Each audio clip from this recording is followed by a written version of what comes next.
Make your investment experience much more better. You just dial *292#, and of course you'll be availed with a variety of options. You can purchase bonds, stocks, and of course from the different companies on all techs.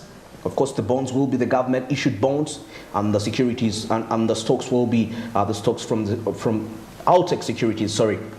And of course the markets open at 8:15 a.m. and they close at exactly 3:15 p.m. That's East African time still.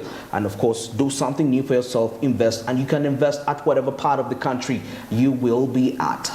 All right, we're still discussing the art industry in Uganda and how best we can actually boost this industry and start to earn revenues to benefit the individuals and also the economy at large. All right, Weasley, still here, and we are talking. Before we went into the break, you were discussing something very instrumental. You talked about somebody being, you're the manager, you're the production manager, you're part of the cast. Hey, let's break it down. Let's break down that whole chain of specialization in the industry. Excellent. Yeah. I think understanding that there are different roles to be played within the creative industry, regardless of the discipline. If you're an artist, you're going to need an art gallery and someone to talk about your art form, to promote it to different business people. Yeah. If you're in music, you need the producer. You need. Don't get me wrong. If your God-given gift is to be a Chris Brown, you're a dancer, you're a rapper, you're an actor, you're a what, and you can execute them. Okay, fine. But I think it's important for all of us to recognize that within the industry, there are more roles that can create opportunities and jobs for people than the creative themselves. Okay, So everything that goes around building the environment for a creative to be creative requires all those other fans of creativity. Someone's God-given gift may not be an artist or a designer, but it might be the ability to see someone else's gift. So now I could be a mentor, or I could be, so there are all these other elements within the industry that other people could come in and get jobs from if we, one, recognize them, and two, I think communicate the fact that these roles have to be recognized to allow jobs for our people. Okay. Yes. Oh wow, that's very, very, very interesting.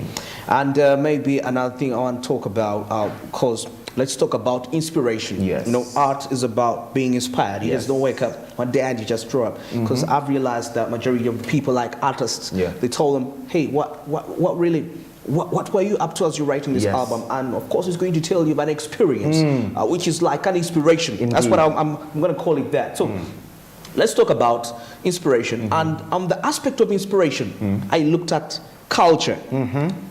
Because I've watched movies from Hollywood, and you know, they play all these Clash of the Titans, Wrath of the Titans, Thor, the God of Thunder, in Scandinavian region. It's true, he was there. We see the Zeus, but why don't you think culture plays a role in terms of beautifying the art industry, and you can easily sell it out to the other world, and they are willing to buy that craft? Excellent. That's a very good question and a very good point. I think, as the example that you've given, the guys with this in America, Hollywood, one of the things I heard Akon say this, that America has been excellent at, is advertising themselves. They have used media, which is why media and creativity go hand in hand. That's what you're saying when we started. Media is incredibly powerful in telling a story or communicating a message for a country or a continent or whatever it is. I don't think we recognize the strength in being able to use media to inspire people, yet that's what America has done. Through films, you know that America has the best military, they have the best job opportunities. In America, you can start whatever job you want and you'll make it as you get, but that's what they've taught us through their films. They've been able to market themselves. Yes, there is an individual who is an American who speaks with what's the word? He's not objective to the stories they're telling in Hollywood. It's only from the perspective of the American, which is why they're always going to be this great powerful, and everyone else is secondary. So if we can also use that same tool, media, to tell our own great, powerful stories, we need visual aids people to join the media industry. We need script writers, we need storytellers to tell our stories and put them on the big screen in the same capacity, just like with Black Panther. So that we can now feel attached to something and as inspired as the most patriotic American, because it's the films that have given them that strength. Otherwise, who else has been promoting America better than America? Germany, Russia, those places won't do that. But what they have done amazingly is executed their world representation of who they are through media. So if we can use that also in communicating our stories, communicating our history, our culture, that works. It will come hand in hand in creating people of inspiration. You will need actors to play those roles. You will need script writers to fill those bits. Each individual that visual effects. Each individual that will come into building this machine that will inspire people. Each individual will also become an inspiration for someone in their community. But this was a script writer that worked on this film. This actor came from Kajansi. Exactly. They will feel that, so that also will act as inspiration on inspiration. The fact that you came from my town and you're doing this big thing, but also you're acting this big actor, it's like a double dose of inspiration. Wow. You know, actually, somebody said that I pity people that think know America from the movies. And that was so perfect. They have really done a great PR with the Hollywood. Indeed. I guess that. And of course, okay, maybe, still looking at the media industry, let's look at the role of the diaspora. Good. Because I believe there is quite great potential from diaspora come all the way from there back here home. Now let's take a look at the role of diaspora in terms of promoting media and the creative industry. And of course, in diaspora, you are the ambassadors. So let's talk about that. I think that's a very good point. I think one of the things that Africa has suffered over the decades is brain drain. Individuals will go out to the West, study the creative industries with all the facilities that they can and get great opportunities. We have Daniel Kaluuya, he's a Ugandan individual, but he's a big Hollywood actor now. He's growing in the scene. Very big. There is an individual called Rashid, who is a Ugandan but owns one of the biggest music platforms in the UK called Link Up TV. So, which is excellent to see Ugandans, our people out there doing great things. But I don't know why, I think it's just me personally, but I feel like there is an element of responsibility that we have to some degree in playing whatever role we can in supporting Africa. Africa has been drained, everyone knows the story for decades, and it needs so much help in coming back. The African Renaissance requires people from within the continent and the diaspora. So when we have individuals like Daniel Kaluuya, like Rashid, and all these other great people from Uganda or from Africa generally, I think they have a very strong potential in being able to influence the Ugandans here through means of inspiring them to what you can become, but also in giving back to some way. If these individuals were to come back, and I'm not pointing them out, it's very just a good example. Just a good, I've done something. If they were to come back and say, okay, look, I've been out there, I've got my few accolades, and I'm still growing in my career, but I want to help my Uganda. So they could come in and give, I don't know, acting classes or set up some kind of acting school that would inspire a way that could be just as big as government inclusion. They could set up the facility, but the inspiration you'd get from someone in the diaspora who has been there, touched it, explored, has been exposed, I think can play a big part as well. So that exposure and bringing it back would really help the next generation in trying to understand how to navigate these industries. Wow, very interesting. And of course, you've had that message, the Ugandans in diaspora, that you're watching online on Smart 24 TV Live, definitely, that you can be able to catch us at whatever part of the globe you are. You had that message. You have a responsibility to ensure that at the level you've reached, you don't just download the Ugandans. Make sure that you can create an opportunity for them right there. You have the influence right now. You're in Hollywood. You know that? That's so interesting. For real. All right. So now let's talk about the aspect of the current performance of the industry. Great. in Uganda currently, according to your observation? I mean, well, according to my observation, it's the reason why I moved back to Uganda, because I saw so much potential and opportunities. Yes. But it's a double-edged sword. For as much as we don't have in the industry, I think it represents all the opportunities that there are. The lack of media houses represents an opportunity for more to come up. The lack of musicians represents the opportunity for more to come up. Definitely. So in everything that we lack, it's an opportunity for an area of growth. Yes. So I think one thing that I've recognized is that there is so much potential here. I think Ugandans, or let me say Africans, are some of the most innovative people in the world. I agree with that. For you to have minimum resources and be able to figure out a way to make an irrigation system or a way to figure out how to transport from one end to the other. There are individuals in the most rural parts of Uganda trying to build their own electric cars. Yeah. I saw someone trying to build his own helicopter. In Uganda? In Uganda, yeah. But somebody making a solar car. Thank you, exactly. So there's really good examples of great minds. Yeah. I think even in Ginger, there's a great pool of our generation of entrepreneurs coming up who are displaying really high creative skills, but entrepreneurship as well. So these things are what really inspired me to come back. Back to Uganda. Yeah, there is so much opportunity, there is so much potential. I think the thing that is lagging is just facilitation and assistance, but I don't think there is a lack of ideas or potential. So we have the ideas. We have the ideas. In the same way that Africa is endowed with all the minerals you can count off the periodic table, is the same way that I believe we can mine the minds of the young people. Yeah. So it's not just the same way that mining companies will go out to extract minerals from the soil.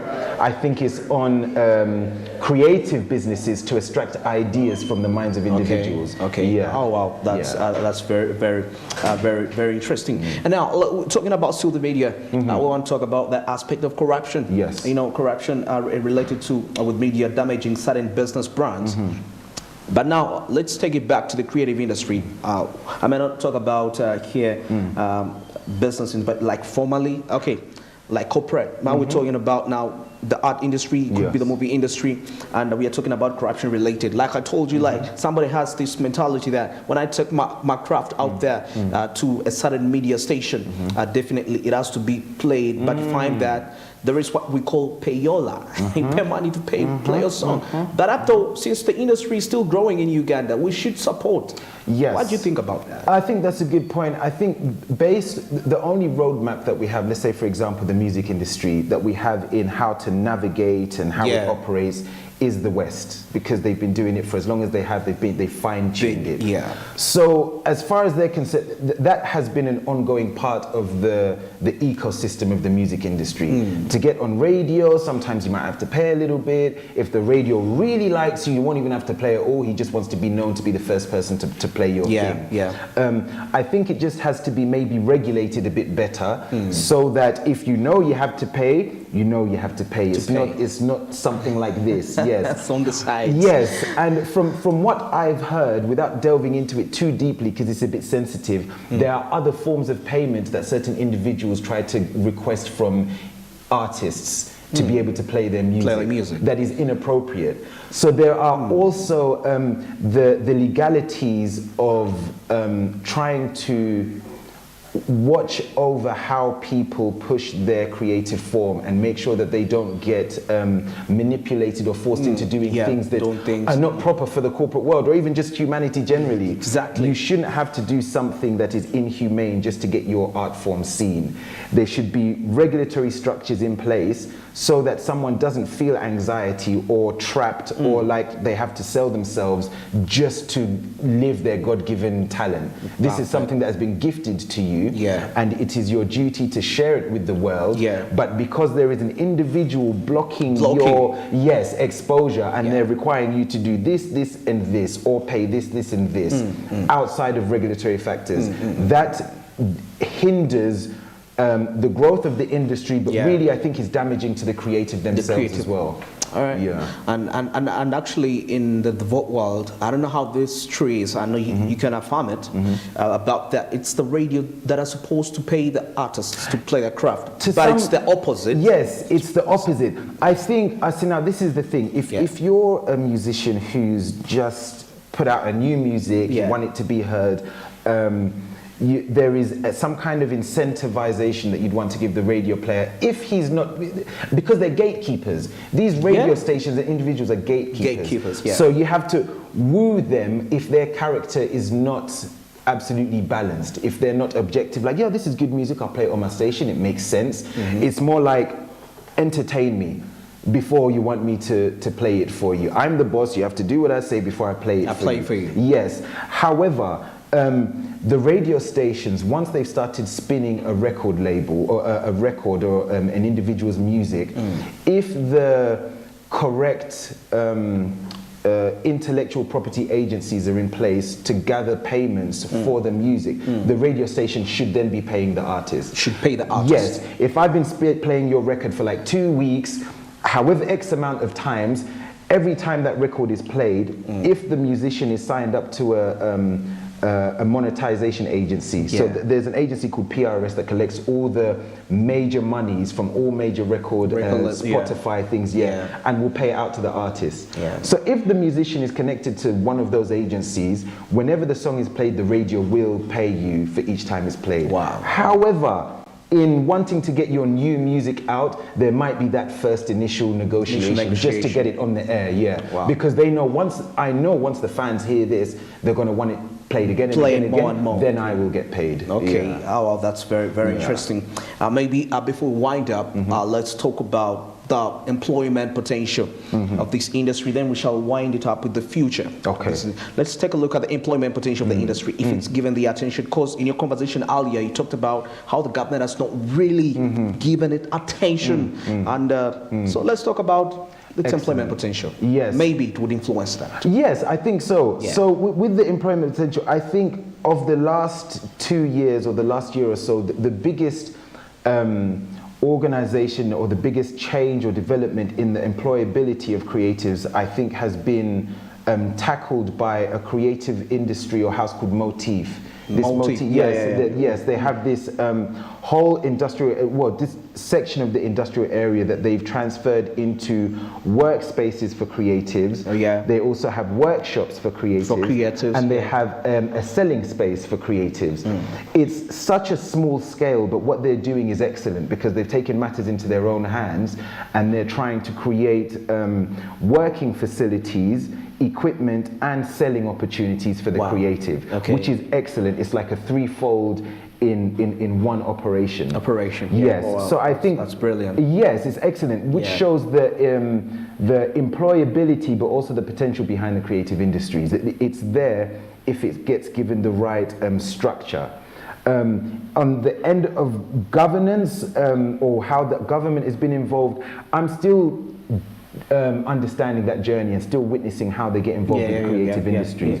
But from what I've witnessed so far, I think there is a lack of understanding of the creative industries and a lack of facilitating how creatives can make money and a lack of understanding of it generally. If government understood or re-understood the definition of creatives, they would, and especially creatives today. Creativity today is a little bit different than what it was 2 decades ago. Yes, because of the emergence of social media and just technological advancements. There are NFTs. There are artists who can put their artwork online and get paid untold amount of money because of this NFT thing. There are digital monetizing agencies that help pay musicians. There are all these different facets that have come with this new birth of technology. If the government understood what that means to creatives and what creatives means to the economy, I think they'll be a bit more inclined into making sure that, okay, we need to facilitate this, this and this.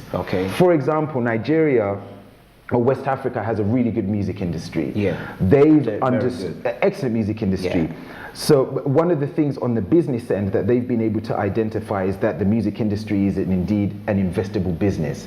It's not just someone getting up on a microphone performing. It's a business investment.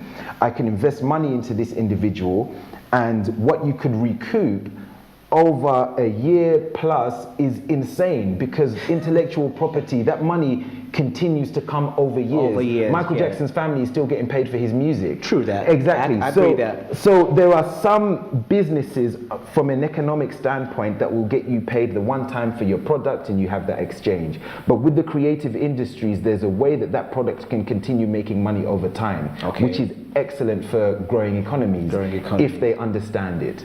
Oh, wow. Very interesting. Maybe let's wind it up with what do you think is the future of this industry? Oh, man. Black Panther.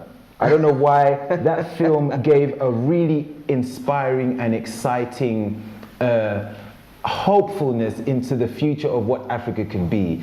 In not just visually, leave alone the battle of it, I really like the nuances in how they handled what the society would look like in an economically stable society. How people would go in markets. Like, that thing really brought things to our minds that we hadn't seen before. Well, yeah, that was correct. Yes. So for me, the future. Insightful. Yes, it was very insightful. Yeah. So for me, the future is exciting. The way, again, the music industry has been able to transcend races. On TikTok and social media, you'll see people of all races and all creeds dancing African dances. And I think that's just a very small sample of how Africa can integrate and affect the world. Oh, yeah. Wow. Thank you, Wesley. It's been a great time to have you safe right here. Trust me. Hope to have you next time. Indeed. All right. Thank you. Okay, this is Martin's Business, and it's exactly 52 minutes past the hour of 9 a.m. Just 8 minutes just to the top of the hour of 10 a.m. And actually, we've come to the end of SMB. And of course, now coming up next is SMB No Comment. But of course, we are really grateful from where we started with you. Of course, all the way you've been driving with us business from Monday, that's till today, that's a Friday. And of course, quite more programming is coming up. As I said, Financial Markets is coming up. Till next week, goodbye. Amendment has not approved. Have you heard of any budget being proposed by FPM that has not been approved? But also government is allowed to spend some money and come later for approval.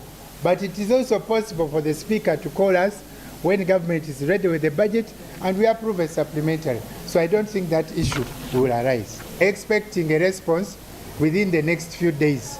Government should pronounce itself on how it is going to provide food for those who are eating or earning hand to mouth. Whose motorcycles have been impounded and they have been requested to pay a fine or to pay something in order to be given back their motorcycles or borders. It was a long cry all over Mwende and Kasanda. Everyone was crying about that, because even if you are carrying cargo, people were still being beaten. Even if you are riding alone and going maybe to pick medication, you could not explain to police. You just see them wrapping you up and beating you and putting you on their pickups. We raised this issue to the security officers or to the head of the security in Kasanda, which is the RDC, because she was there in the meeting. And we believe we are going to put a new guideline on how these border guys are going to be operating. All the borders that were arrested, all border guys who were arrested, and all the borders that were captured and taken to police are going to be released starting from today. They are going to be given back to the owners without a cost. Because it has been the cry of our people, so we had to amplify it and we had to put pressure such that the police or security agencies come out to release our comrades or the border guys who are trying to look for survival, and also to give them back their motorcycles to continue to have a living when they are transporting cargo. It has been agreed on in Kasanda, borders will be allowed to carry cargo and to do other businesses, but not carrying persons or passengers. And with that, we also send a message to our people, the border riders. You should not be tempted to drive or to get passengers and you start moving with them. We know you have been doing this. When you detect a roadblock, you get them off and you try to go, they walk by foot past the roadblocks, then you put them on again. But it is a risk against your life, and we want you to fight to eliminate this. Another issue that we raised was the issue of the students who are doing their final exams. As the Minister for the Youth and Children Affairs in Uganda, I was so concerned about our colleagues, the students who are sitting for their S4 final exams. We have students who move kilometers, 10 kilometers, 8 kilometers to go to reach to their schools, and they had to get borders or taxis in order to reach on time to do their papers. We have raised this concern, and we have showed the danger to their lives and also the delays. Government has not approved. Have you heard of any budget?